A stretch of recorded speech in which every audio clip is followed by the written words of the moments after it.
operations, illness, and so on and so on. When you talk about being hurt, or you talk about psychological hurts,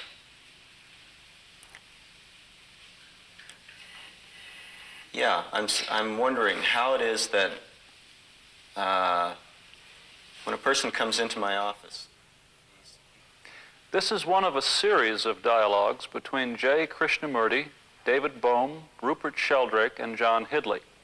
The purpose of these discussions is to explore essential questions about the mind. What is psychological disorder, and what is required for fundamental psychological change? J. Krishnamurti is a religious philosopher, author, and educator who has written and given lectures on these subjects for many years. He has founded elementary and secondary schools in the United States, England, and India. David Bohm is professor of theoretical physics at Birkbeck College, London University in England. He has written numerous books concerning theoretical physics and the nature of consciousness. Professor Bohm and Mr. Krishnamurti have held previous dialogues on many subjects. Rupert Sheldrake is a biologist whose recently published book proposes that learning in some members of a species affects the species as a whole. Dr. Sheldrake is presently consulting plant physiologist to the International Crops Research Institute in Hyderabad, India. John Hidley is a psychiatrist in private practice who has been associated with the Krishnamurti School in Ojai, California for the past 6 years. In the first dialogue, the nature of the self was discussed, its relationship to suffering, to society, and to religion. Questions raised were, can one discover or learn about these relationships? And is the need for psychological security the root of the problem? Today's discussion continues with these questions. We talked yesterday, we started with the question of the origin and nature of psychological disorder. And it was suggested that it has its roots in self-centered activity, which is divisive and conflictual in nature, and that biologically such factors as instinctual aggression and dominance drives, the facts of illness and death, all contribute. I wondered if we could start this morning, David, by having you comment on the relationship between these biological factors and psychological security. Yes, well, biologically, if you begin with the animal, you have all sorts of things like fear and anger and aggression, and they're fairly simple. They exist for a short period while the effect is there, and then they generally disappear, leaving little trace. There may be a few cases in the higher animals where there's some memory, but it's in man that the memory becomes very significant. Remembering all these experiences and anticipating the future, you get a very different sort of behavior. For example, with an animal, you might have a bad experience with another animal, and shortly afterward he'll be in a fairly good state of equilibrium. But say we have a quarrel between two groups, as in Northern and Southern Ireland. This has been gone on for 350 years, and there's a specific effort to remember it, which you can see going on. I think this is the biggest difference now. The memory being the biggest difference. Yeah, the effect of memory, the consequences of memory. See, memory by itself would obviously not cause any trouble because it's only a fact, right? But yes. Memory has consequences. It may produce fear, you see, it may produce anger, it may produce all sorts of disturbances to remember what did happen and to anticipate what may happen. You mean thinking about it? Yes, based on memory.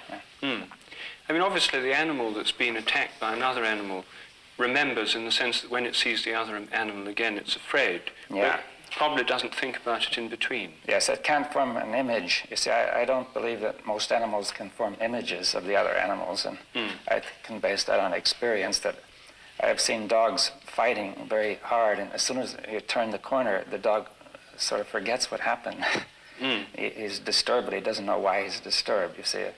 Now, if he could remember it, the other dog, after he turned the corner, he could continue the struggle over territory indefinitely. So the point about territory is the animal maintains it in a certain limited context, but man remembers it, and he maintains this territory indefinitely and wants to extend it, and so on, because of his thinking about it. So, sorry. No, please.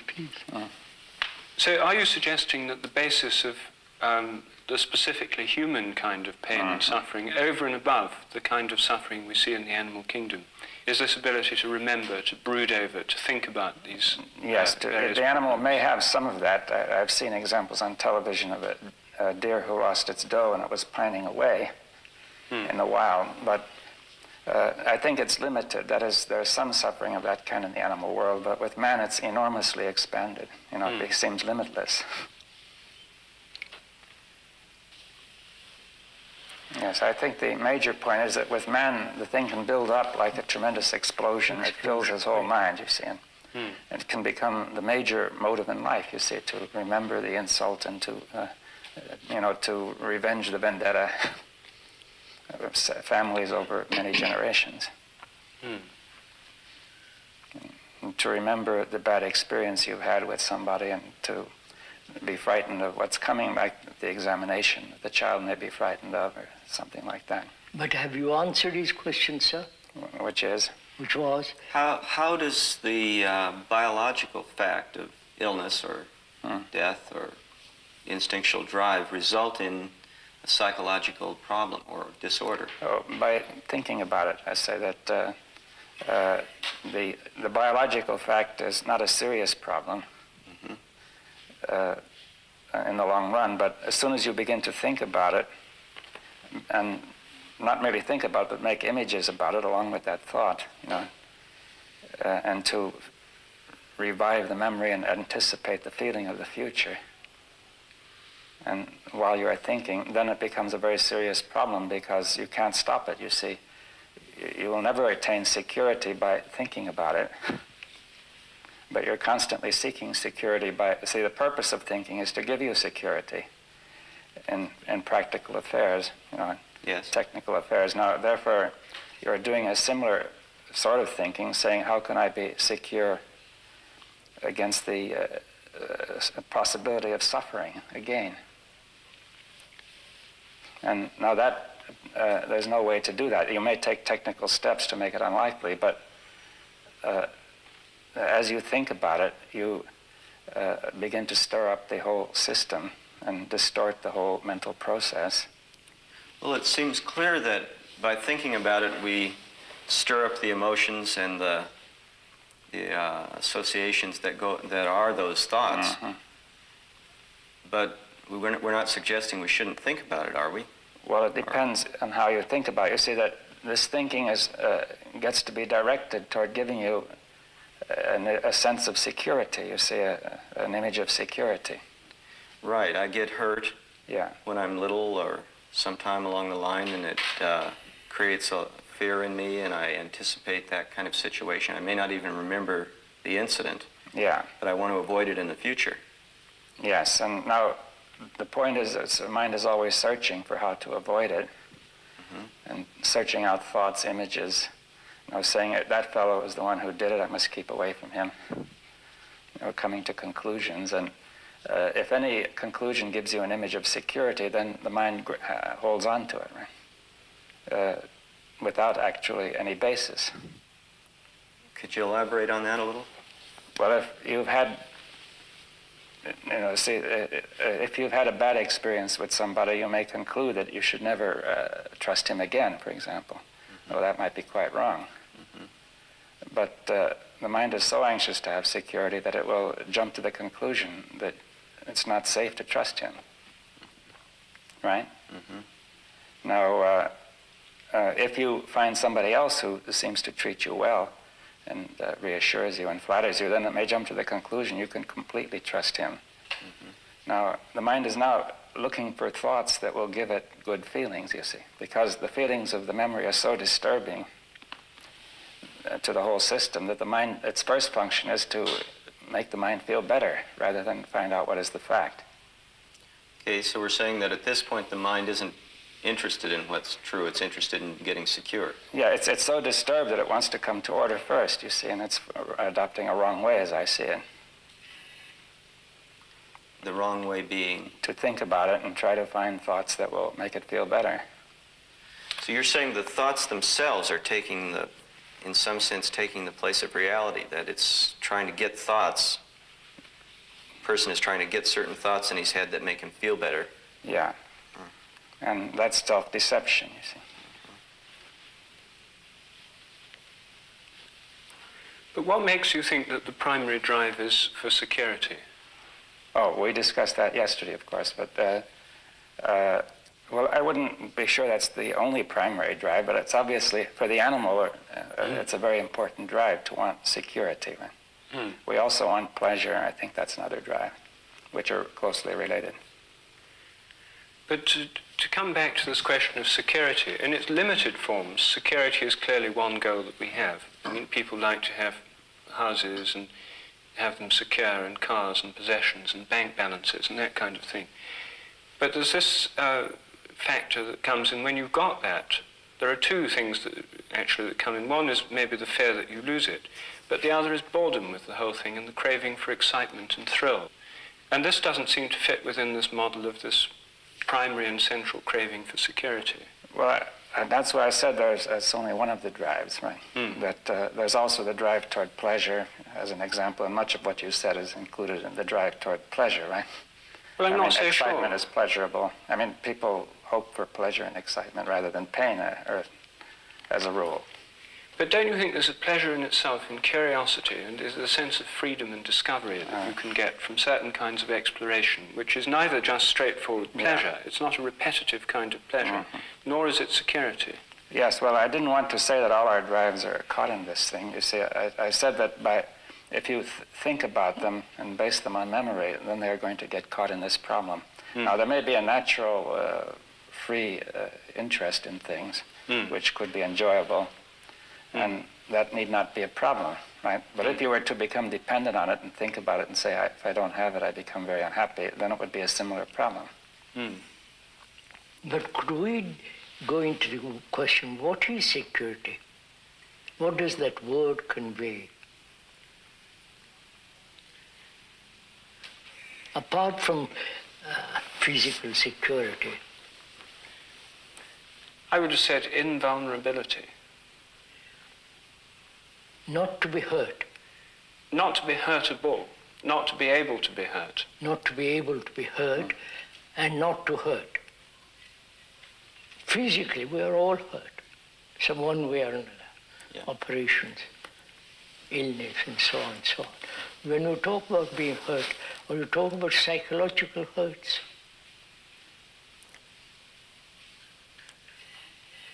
Yeah, I'm wondering how it is that when a person comes into my office, his complaint is his psychological hurts. And how do you deal with it? I try. Suppose I come to you, I'm hurt from childhood. Yeah. I'm hurt by the parents, school, college, university. Yes. When I get married, she says something, I'm hurt. Yes. So this whole living process seems to be a series of hurts. It seems to build up a structure of self that is hurt. Yes. And a perception of reality that is inflicting hurt. Now, how do you deal with it? I try to help you see that that's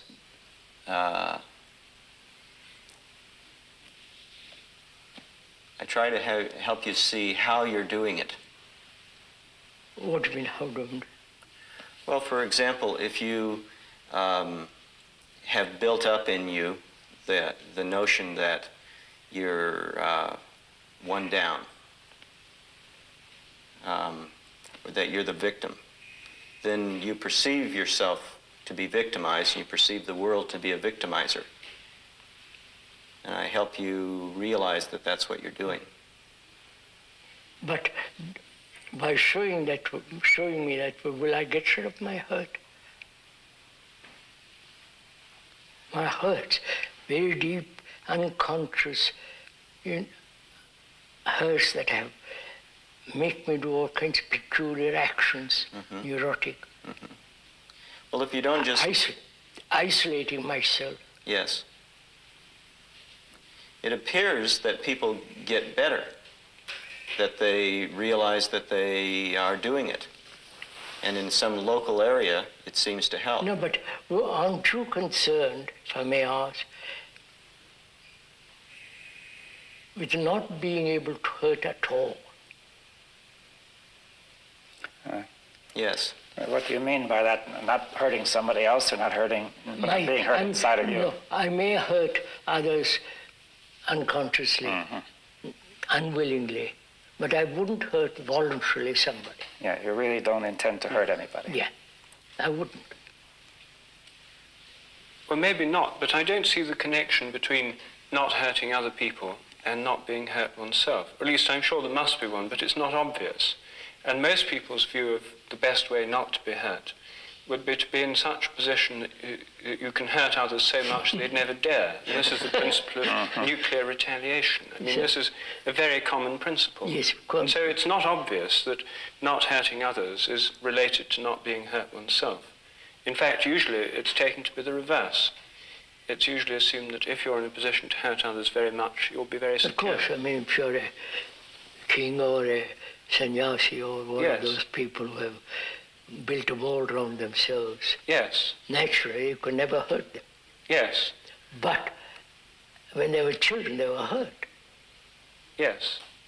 That hurt remains. It may remain superficially or in the deep recesses of one's own mind. Now, how do you, as a psychologist, psychotherapist, or help another who is deeply hurt and is unaware of it, and to see if it is possible not to be hurt at all? I don't address the question about is it possible to not be hurt at all. That doesn't come up. Why? Wouldn't that be a reasonable question? Well, it seems to be what we're asking here. It is the essence of the question that we're asking. We ask it in terms of particulars only in therapy. And you're asking it more generally. Is it possible to end this hurt, period? Not just a particular hurt that I happen to have. So how should we proceed? Well, it would seem that the structure that makes hurt possible is what we have to get at. What makes hurt possible in the first place, not this hurt or that hurt. Well, I think that's fairly simple. Why am I hurt? Because you say something to me which is not pleasant. Well, why should that hurt you? Because I have an image about myself as being a great man. You come along and tell me, don't be an ass, and I get hurt. What is it that's being hurt there? There, the image which I have about myself. I'm a great cook, a great scientist, a great carpenter, whatever you will. I've got that picture in myself, and you come along and put a pin into it. And that gets hurt. The image gets hurt. The image is me. Well, I feel that will not be terribly clear to many people. I mean, how can I be an image? You see, many people will ask, you see, how can an image get hurt? Because if an image is nothing at all, why does it hurt? Because I've invested in that image a lot of feeling. Yes. A lot of ideas, emotions, reactions. All that is me. That's my image. It doesn't look like an image to me, though. It looks like something real. That of course, for most people is very real. Yeah. But that is me. The reality of that image is me. Yes. Well, can we get clear that it's an image and not real? Image is never real. Symbol is never real. You're saying that I'm just a symbol. Perhaps. That's a big step.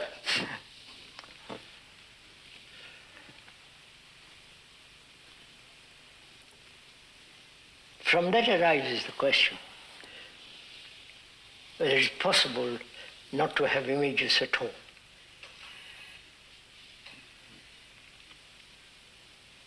Well, wait a minute. I don't think we've clearly established that that I am an image. Let's go into it. I mean, it's not entirely clear. I mean, it's obvious that to some extent one is an image, that I have a feeling about myself and so on. It's not entirely clear that this is entirely unjustified.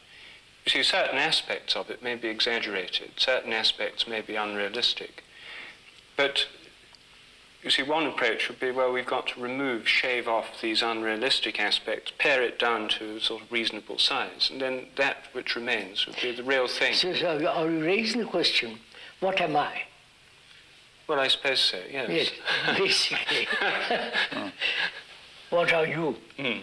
What is each one of us? Mm-hmm. What is a human being? Mm-hmm. That's a question that involves. Yes, it seems unavoidable. Yes. What am I? I am the form, the physical form, the name, the result of all education. Your experience. My experiences, my beliefs, my ideals, principles, the incidents that have marked me. The structures you've built up that are how you function, your skills. My fears, my activities, whether they are limited or my so-called affection, my gods, my country, my language, fears, pleasures, suffering, all that's me. Yes. That's my consciousness. And your unconscious.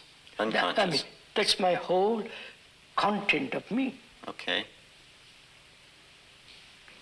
But there's still that feeling of actuality that me is there. You see, you may say, you could reasonably argue that that's all there is to me, but when something happens, there's the feeling of its actual presence at that moment.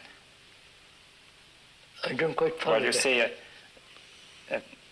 if somebody reacts to being hurt or angry, he feels at that moment that there's more than that. You see, that there's something deep inside which has been hurt, right?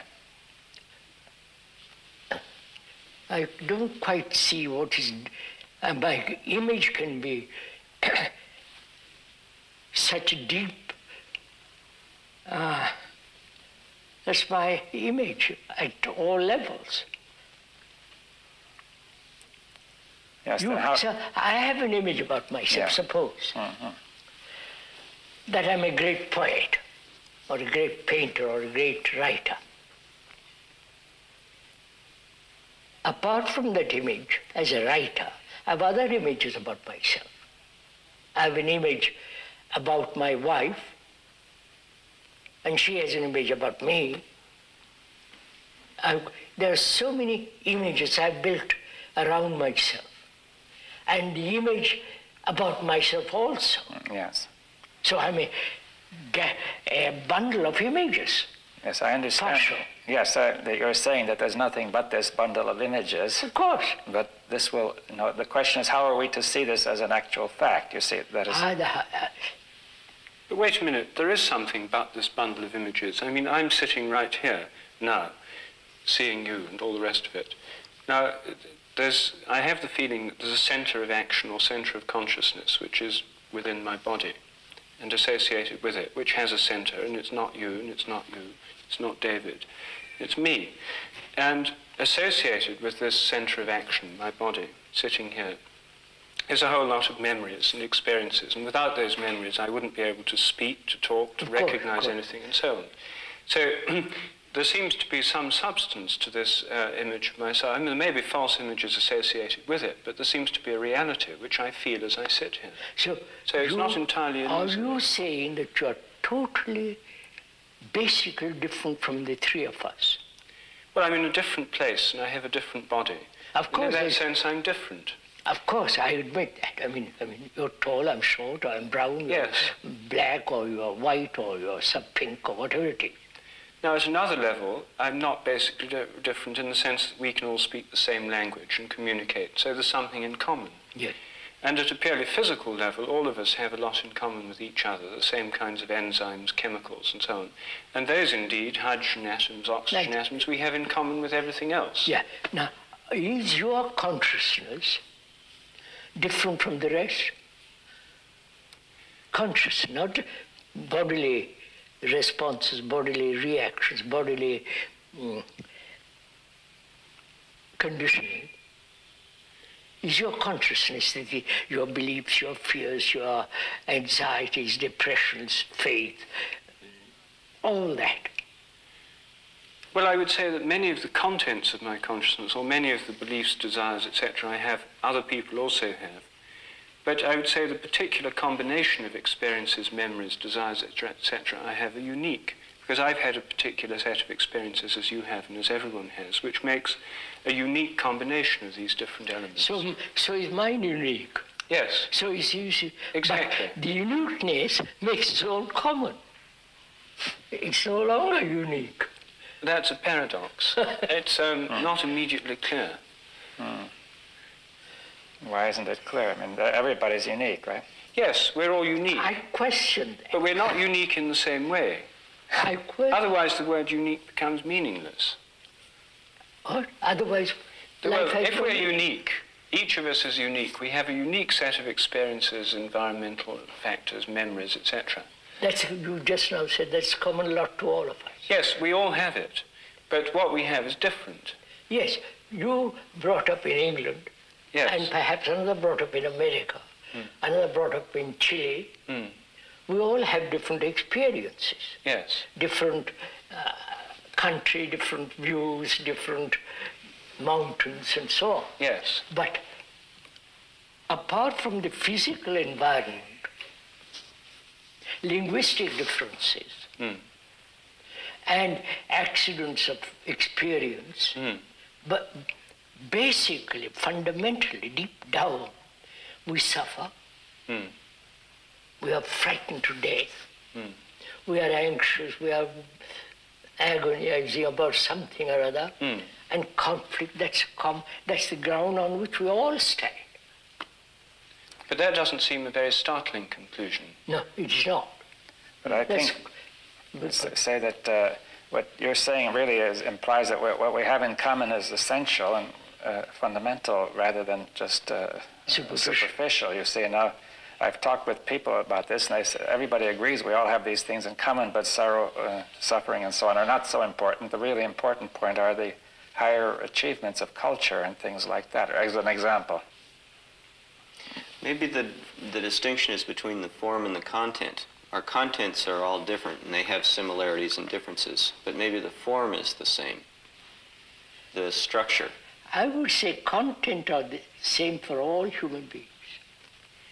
But, you see, I can recognize that there's such a thing as common humanity, but I would regard that as quite possibly an abstraction or a projection rather than a reality. How do I know that's not an abstraction? Because you go around the world, you see people suffer. You see human beings in agony, despair, depression, loneliness, lack of affection, lack of care, attention. That's the basic human reactions, basic human, that's part of our consciousness. Yes. So you are not basically different from me. You're tall, you may be born in England, I may be born in Africa with dark skin, but deep down the river, the content of the water of the river is the water. The river is not Asiatic river or European river, it's a river. Yes, well, that's clearly true at some level, but I'm not quite sure at what level, you see. I'm talking basically, deeply. But you see, it seems to me, why stop there? That I can see something in common with all other human beings. But I can also, by looking at animals, see something in common with them. We have a great deal in common with the animals. Sure. So why stop at human beings? I Why don't. not? Why I not don't. say? Because I say if I feel, I don't like the word common. That sounds. It's one feels that is the ground on which all human beings stand. Their relationship with nature, animals, and so on. And that the content of our consciousness is, again, the ground of humanity. Love is not English, American, or Indian. Hate is not. Agony is not yours or mine. Agony. But we identify ourselves with agony. It's my agony, which is not yours. We might go through it in very different ways, though. Different expressions, different reactions, but basically it's agony. Not German agony and Asiatic agony. It's not what is happening. British and Argentine. It's human conflict. Why do we separate ourselves from all this? The British, the Argentine, the Jew, the Arab, the Hindu, the Muslim, you follow? Which all seems so nonsensical, tribal. The worship of a nation is tribalism. So why can't we wipe out all that? I don't know. You tell me. Why can't we? Because, again, we'll come back to the question. I identify with my nation because that gives me a certain strength, certain standard, certain status, certain security. When I say I'm a British, So this division is one of the reasons of war. Not only economic, social, and all the rest of it. Nationalism, which is really glorified tribalism, is cause of war. Why can't we wipe that out? Seems so reasonable. It seems reasonable on a level like nationalism. People don't think they're England. Start from there. Okay. But then I have a patient, and he does think that he's married. And He's American. And that he's married, and that it's his wife. Yes. And that... Of course he's wife. Well, So isn't what? that the same action that you're talking about? No. So just let's go into slowly. Okay. Why do I want to identify myself with something greater? Because I'm not Like sufficient. nationalism, like God, I don't feel sufficient. which means what? Insecure. Insecure, Anxious. insufficient, Yes. lonely, Yes. isolated. Uh-huh. I've built a wall around myself. Yeah. So all this is making me desperately lonely.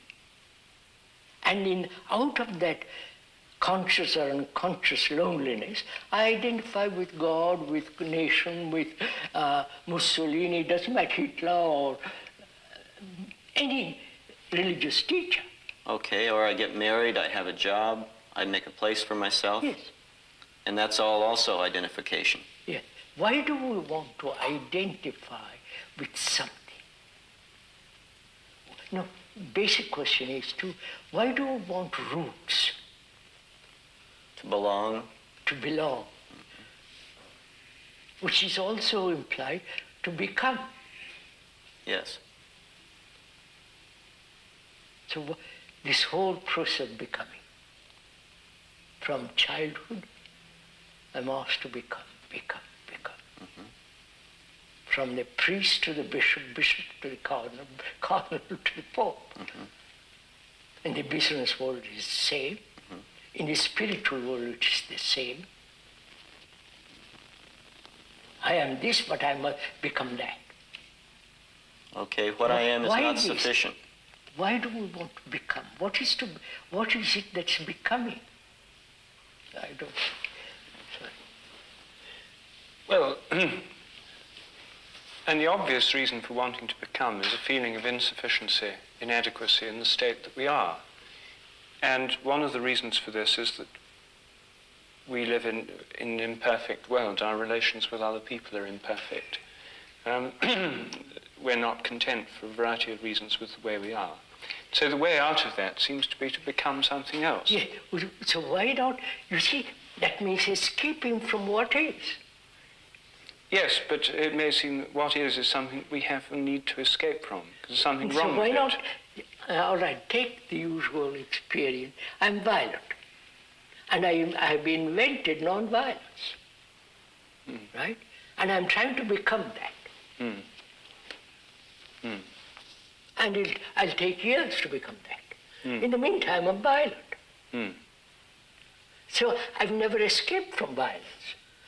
Just an invention. Well, you're trying to escape from it. You may escape in the end. No, I don't want to escape. I want to understand the nature of violence, what's implied in it, whether it's possible to live a life without any sense of violence. But what you're suggesting is a more effective method of escaping. You're not suggesting an abandoning of the idea of escaping. You're suggesting that the normal way of escaping, trying to become non-violent, is one way of doing it which doesn't work. Whereas if you do another method, where you actually look at the violence in a different way, you can become non-violent. Escaping. Well, you're changing then. No, I am violent. Yes. I want to see what's the nature of violence, how it arises. But for what purpose? To see whether it's possible to be free of it completely. But isn't that a kind of escape from it? Being free of something. It's not an escape. Why not? Avoidance, running away, fly away from what is an escape. But to say, look, this is what I am, let's look at it. Let's observe what its content is. That's not escape. Oh, I see. The distinction you're making is that if you run away, an escape in the normal sense is running away from something, like escaping from prison or one's parents or whatever. Yes. But they still remain there. What you're saying is that to escape, rather than escaping from violence, which leaves violence intact and still there, and you try and distance yourself from it, you try to dissolve violence or abolish it. Yeah, dissolve. Yes. Not abolish it, dissolve. All right. So this is different from escape because you're trying to dissolve the thing rather than run away from it. Yeah. Yes. So running away is everybody runs away. Well, it usually works to a limited extent. No, it's like running away from my agony by going to football. I come back home, it's there. I don't want to go to watch football, but I want to see what violence is and see if it is possible to completely be free of it. If I'm in a very unpleasant society, and I can escape from it by defecting or leaving it and going to another one. And this does, in fact, mean that I escape to some extent. So these are always partial answers, and they're partially effective. But I don't want partially violent or partially free from it. I want to find out if it's possible to be totally ended. That's not an escape, that's putting my teeth into it. Yes. But you have to believe it's possible in order to put your teeth into it. I'm going to investigate. I said, for me, I know what one can live without violence. But that may be a freak, that may be a biological freak and so on. But to discuss together, four of us, and see if we could be free of violence completely means not escaping, not suppressing, not transcending it, and see what is violence. Violence is part of imitation, conformity. right? Part is physical, that I'm not talking about that. So psychologically there's this constant comparing. That's part of hurt, part of violence. So can I live without comparison? When from childhood I've been trained to compare myself with somebody. I'm talking comparison, not good cloth and bad cloth. Right. Talking about comparing myself. Myself. With you who are bright, who are clever, who have got publicity, who got... When you say a word, the whole world listens, and I can shout, nobody cares. So I want to be like you. So I'm comparing constantly with myself with something I think is greater. So this is where becoming comes from, this comparison. That's just it. So can I live without comparison? Now doesn't that leave me in the insufficient state? No. To live without comparison? Yes. No. Well, here I start off then insufficient. You understand, sir? Am I dull because I compare myself with you? Yes. Or bright? Yes, you're dull because you compare yourself.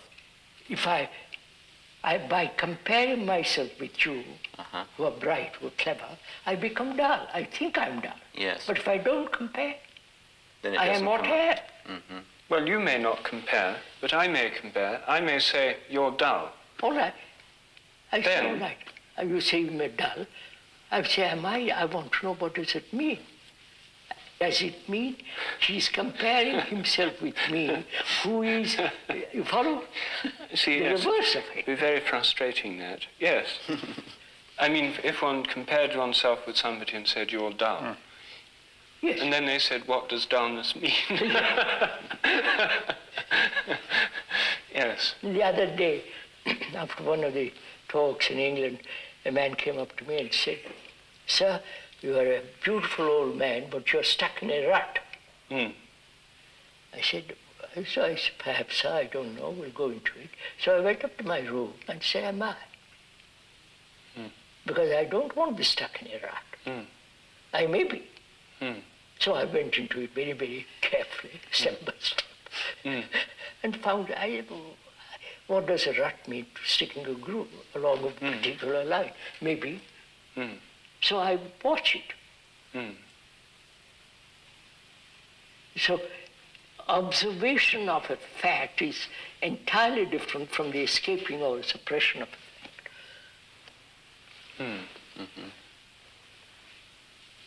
So he says you're stuck in a rut and you observe it, you don't compare. I don't know what, am I in a rut? I look. I'm stuck in a rut because I speak English. I speak Italian and French. All right, that's not just. Am I psychologically, inwardly caught in a groove? Like a tram car. Just motivated by something and not understanding it. Yeah. No, am I? I don't know. Yes. I'm going to find out. I'm going to watch. I'm going to be terribly attentive, sensitive, alert. Now this requires that you not react in the first place by saying, no, that's horrible, I couldn't possibly be stuck in a rut. I wouldn't. Yeah. You may be telling the truth. Well, but then to not have that reaction, excuse me. Sorry, go on. To not have that reaction, you can't have that self there that says, I'm not the type of person that's stuck in ruts. I don't know. So, is there a learning about oneself which is not, this is something else I mustn't go into, which is not constant accumulation about myself?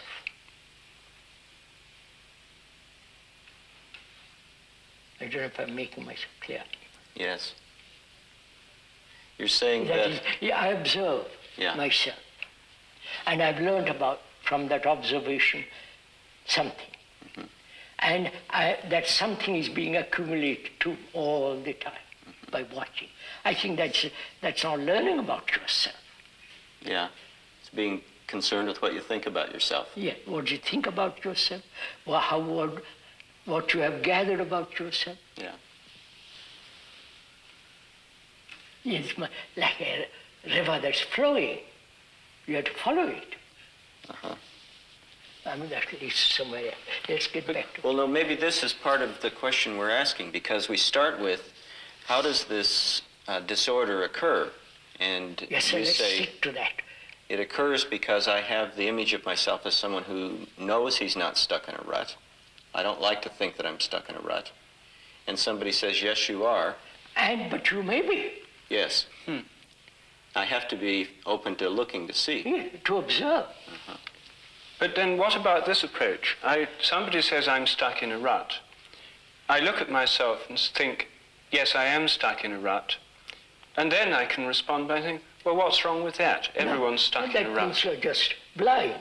No, you accept the fact, but then you think, well, why should I do anything about it? Well, What's wrong with that as an approach? like a man stuck as a Hindu. He's stuck. He's then contributing to war. Well, I may say, well, I'm stuck in a rut, but so is everybody.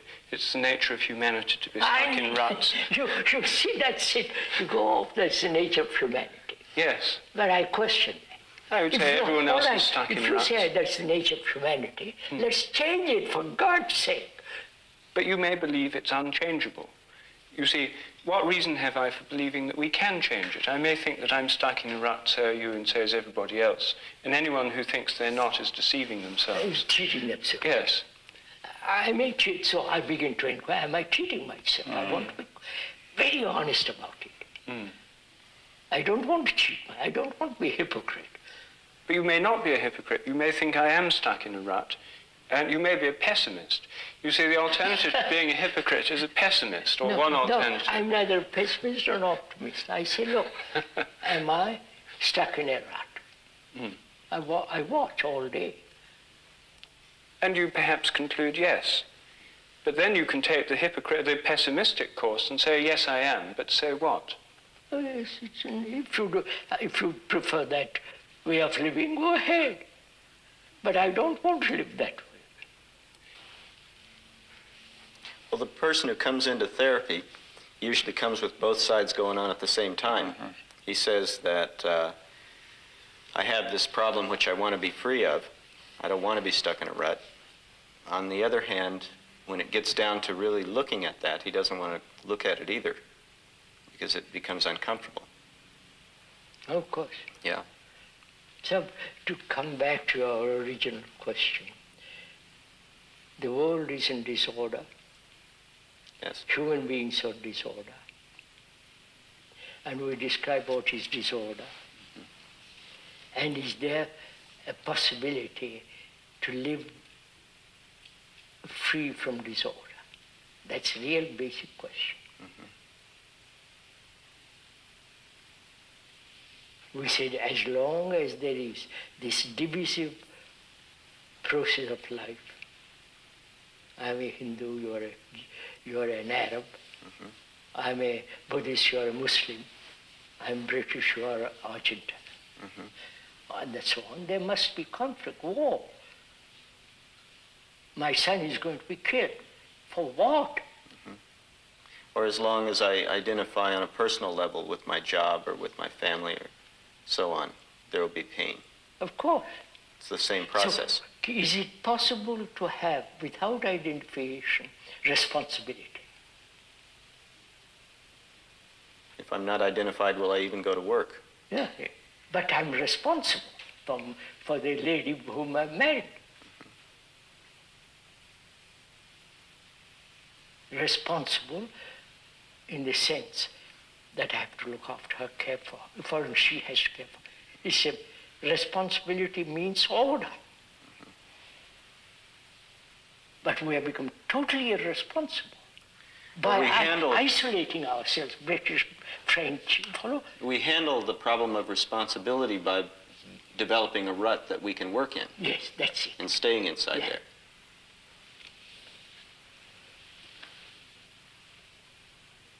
If I recognize, see the fact that responsibility is order,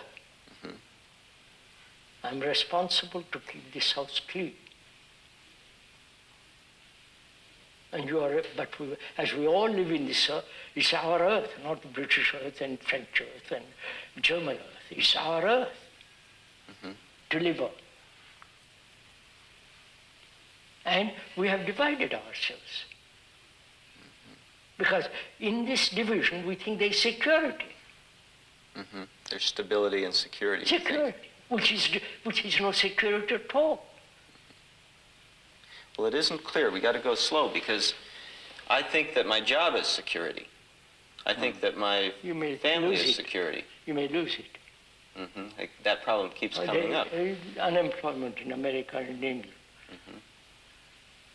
There are 3 million people unemployed in England. Well, maybe I could get by without my job, but I need to think that I have some self-respect. I need to... What do you mean self-respect? Well, what I'm trying to say is that there's some place at which I put an identification. Why should I want to identify with anything, sir, that makes immediate isolation? For stability's sake. Does isolation bring about stability? It gives one a sense of something hard and firm. Yeah. Does it? Has it?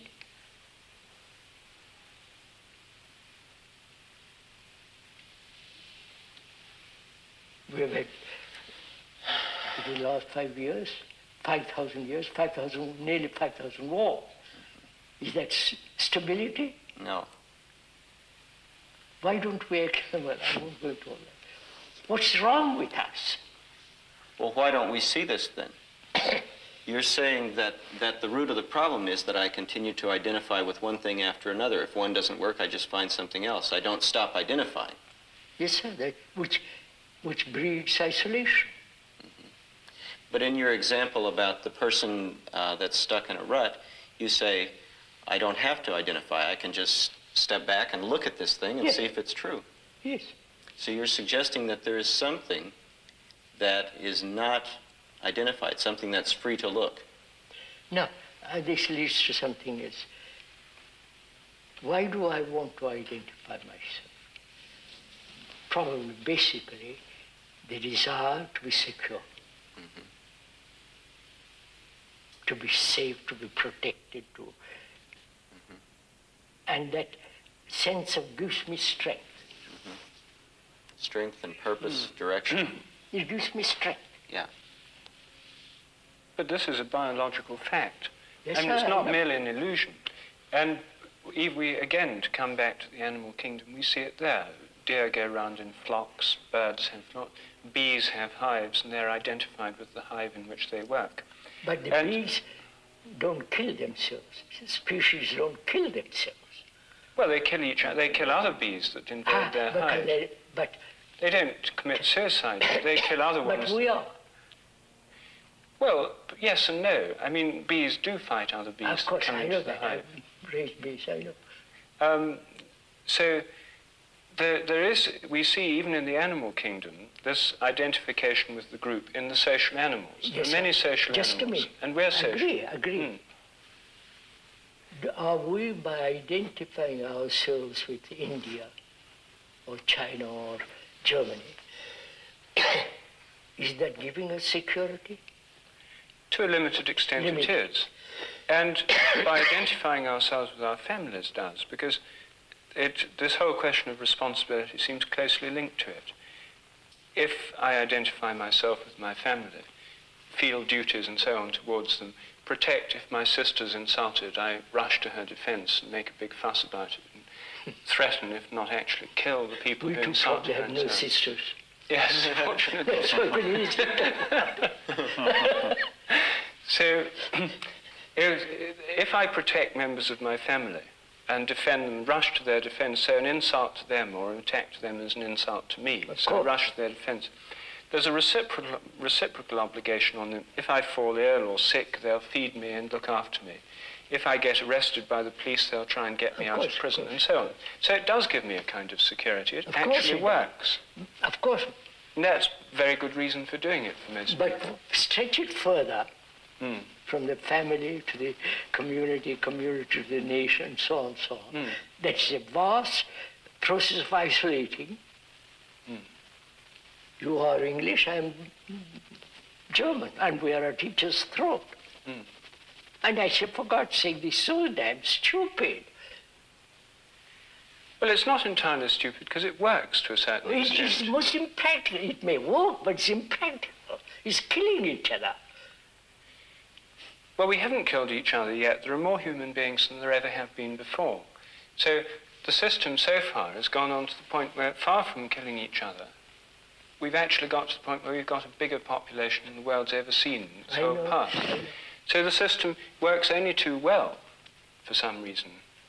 So you propose war to kill all? No. But there's some aspect of it that does work, and some security that's genuine that these things confer. Yes, sir. At certain level, identification has certain importance, right? But at a higher level, if you can call it higher, it becomes dangerous. That's all we're saying. Of course, if you're my brother, you look out to me. It's very hard to draw the line. You see, that starts spreading out. That's right, spreading out. It slips. That's what I'm saying, objecting. But you see, the question is, where do you draw the line? Because if you're my brother, then you have the tribe or the clan, or in India, the caste. That's it. Yeah, you That's have your friends. And then extend it. And then we say, I am Argentine, you are British, he's French, and we are economically, socially, culturally, we're murdering each other. And I said, but that's so insane. But where do you draw the line? You see, if you say the nation state is wrong, then what's wrong with the tribe or the caste? Then you've got conflict between those. No, you've got conflict between families. I wouldn't draw the line. I say I'm responsible as a human being for what is happening in the world. Because I'm a human. And so what is happening in the world is this terrible division. And I won't be a Hindu. I won't be a Catholic, Protestant, Buddhist, nothing. If 100 people or 1,000 people like that would begin to do something. So you're saying that the problem comes up because I mistake my local security. I think that it rests in some local identification. Yes, which is isolation. And therefore, in isolation, there is no security. And therefore, there is no order.